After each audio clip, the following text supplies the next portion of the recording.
In war, victory is usually measured by damage. How many targets were destroyed, how many missiles were fired, how many bases were hit. But in geopolitics, victory is not always decided on the battlefield. Sometimes it is decided at the negotiating table. And that is why, after the US Iran peace deal, many analysts are asking one uncomfortable question: did Iran lose on the battlefield but win the political war? For months, the US and Israel kept pressure on Iran. Military strikes hit Iranian infrastructure, its nuclear sites reportedly suffered damage, its economy came under pressure, and the region moved dangerously close to a wider war. At first, the strategy looked simple: hit Iran hard enough that Tehran is forced to negotiate from weakness. But the final result looks more complicated.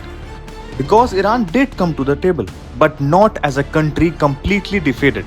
It came with leverage, and that leverage came from one narrow waterway: the Strait of Hormuz. Think of the Strait of Hormuz as the main gate of the world's oil market. It is narrow, it is strategic, and it carries a massive share of global oil and gas trade. If this gate closes, the world feels it. Oil prices rise, shipping companies panic, insurance costs jump, importing countries including India start worrying. During the conflict, Iran's ability to disrupt shipping through Hormuz became its biggest bargaining chip. It was like a player in chess losing pieces on the board but still holding the king in check. That is why the peace deal matters. Reports say Iran has agreed to reopen the Strait of Hormuz, while the US has agreed to end its naval blockade of Iranian ports. In simple words, Iran gives the world shipping access, the US gives Iran breathing space. According to the reports, the agreement could bring Iran three major advantages.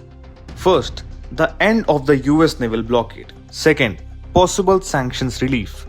Third, the possibility of unlocking billions of dollars in frozen Iranian assets. For a country under economic pressure for years, this is not a small thing. Sanctions are not just diplomatic tools. They affect currency, imports, jobs, inflation, medicine, food prices, and everyday life. So if Iran gets even partial relief, it can present the deal domestically as survival plus recovery. That is why Iran can say, we endured the pressure and we still got concessions.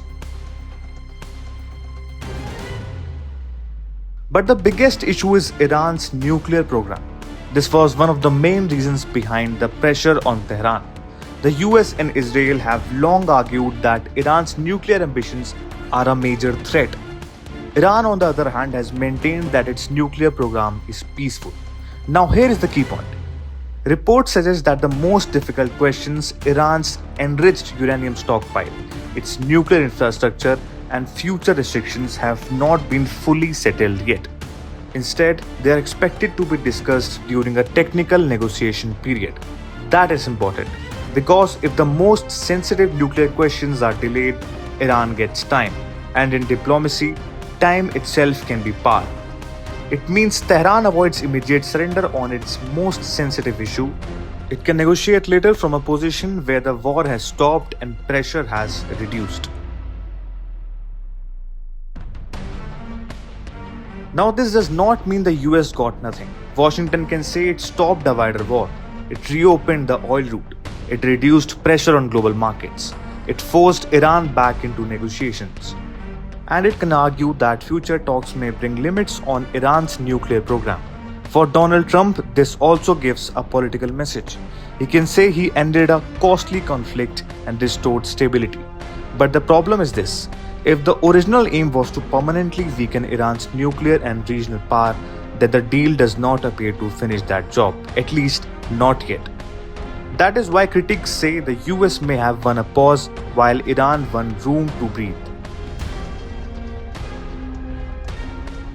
Israel's concern is also clear. If Iran's missile program, its uranium stockpile, and its regional allies are pushed to future talks, then Israel may feel the core threat has not been removed.